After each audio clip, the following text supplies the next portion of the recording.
Buddy, it's Lucky and welcome back to my channel.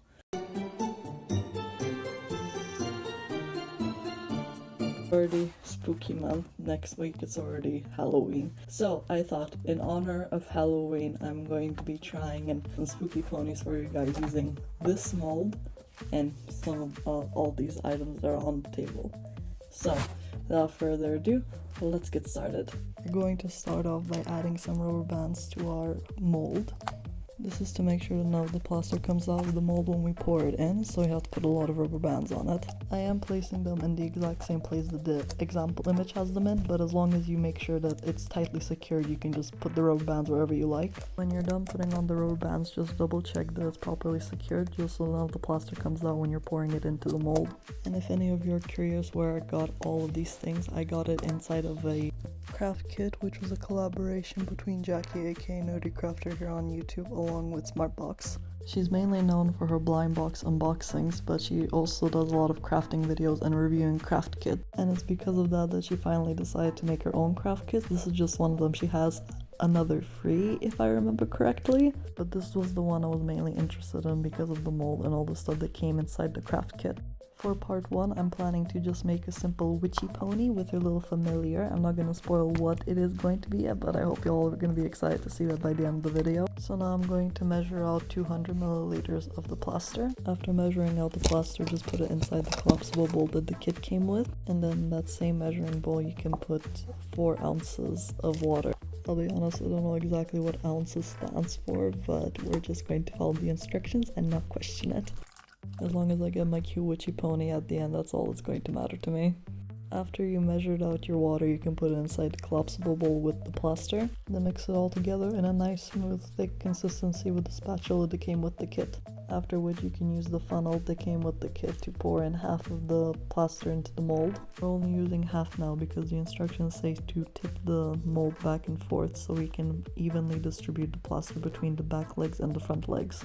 Put the funnel back in after you finish evening out the plaster and fill it enough so it's overflowing a tiny bit at the top.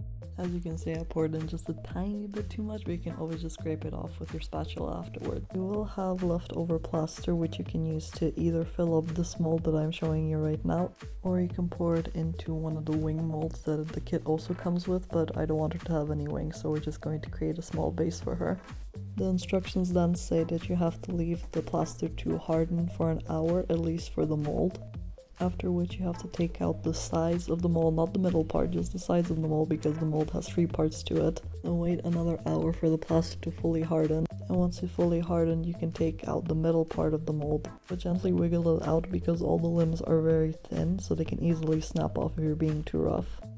Here are the 2 molds before they fully dried. Now I'll let them dry for an hour before I unmold the first 2 parts. Just double checking that's fully dry, and looks like it is. So now I'm just going to remove the rubber bands from the mold. Now I'm just going to take off the excess from the top that overspilled earlier so it's not bothering me later. Let's remove the mold and see what our fruit of labor has created.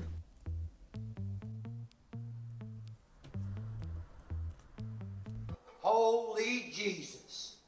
What is that? What the fuck is that? What is that, Private Pile? Okay, I don't know if you guys have noticed or not, but that I didn't put enough plaster for the head, so I just have a stub. Not the worst thing that could have happened, I'm just happy I didn't unmold it when it was still wet. Kit did come with a clay, so maybe I can just sculpt my own head. Am I confident enough to make my own sculpt? No, not in the slightest, no.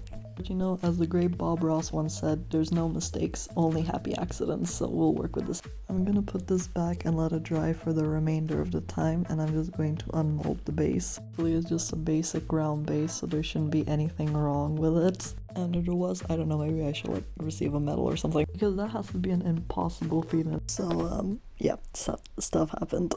I'm just going to roll the clip right now. Yeah, so that didn't go exactly how I planned it. If it was just one leg, it would be fine, but more like kept breaking off. So I decided, fuck it, let's just make a new one. I was already gonna upload this video late, so might as well upload it even later. Alright, so we got out of the castle. That means that it should be fine now, yeah?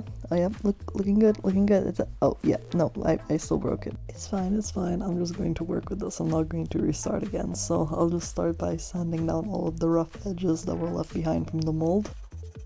Now that it's sanded down, I'm going to cover up all the air pockets with the clay. And any holes that were meant for like extra attachment like wings and horns. Now that we've patched up all the holes, we can get started to actually sculpting the pony. I'm gonna start by reshaping the head to my desired shape. Now I'll add some clay glue before attaching all of the clay pieces to the head. Just gently pressing down on the clay so it shapes in the form I want it to shape into. Once it's in the right shape, I'm going to add a thin layer of clay around it and smooth it out with the rest of the head. The back was just a little bit too flat, so I'm adding a little bit of extra clay to it to make it a nice round shape. Now that I've shaped the head, I'm going to move on to all the extra pieces that'll be going on the head. For that, I'm going to use the armature wire that came with the kit and cut off some small pieces. I'm cutting off 3 pieces, 2 for the ears and 1 for the horn. I'm putting them inside the head first so I know exactly where they're going to be before taking them out and starting to shape the ears on the armature wire.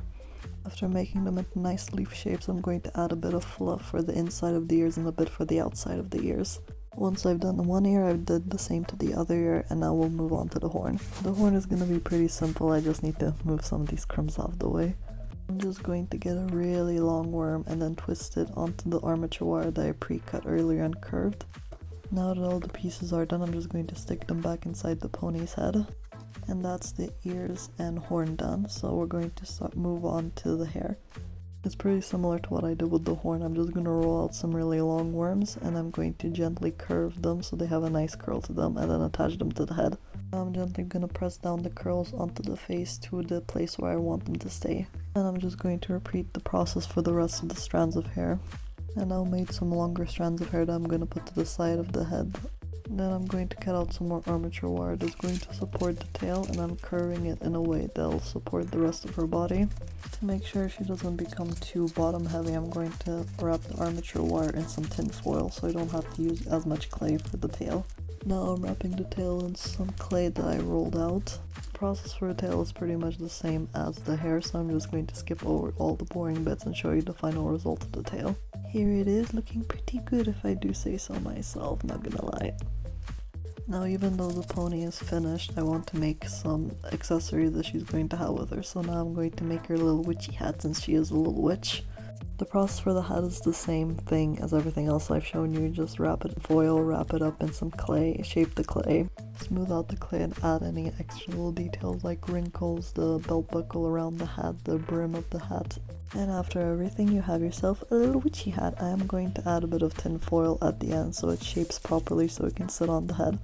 I'm going to make her a little saddle that she's going to be carrying around with herself because she's a witch, you know, she needs to go around in the forest and gather her ingredients for all the little potions she's going to be making. I really hate repeating myself, but it is just that repetitive. You just get some foil, shape it into whatever you want, then add the clay on top and then put all the extra pieces like this little string thing that keeps it closed. You know what I'm talking about. And then afterwards I'm going to add a cute little button on top, you know, so that thing can keep it closed properly. That's the word for it. We're just gonna go with that. And since we're following My Little Pony logic, we're gonna have one on each side of her.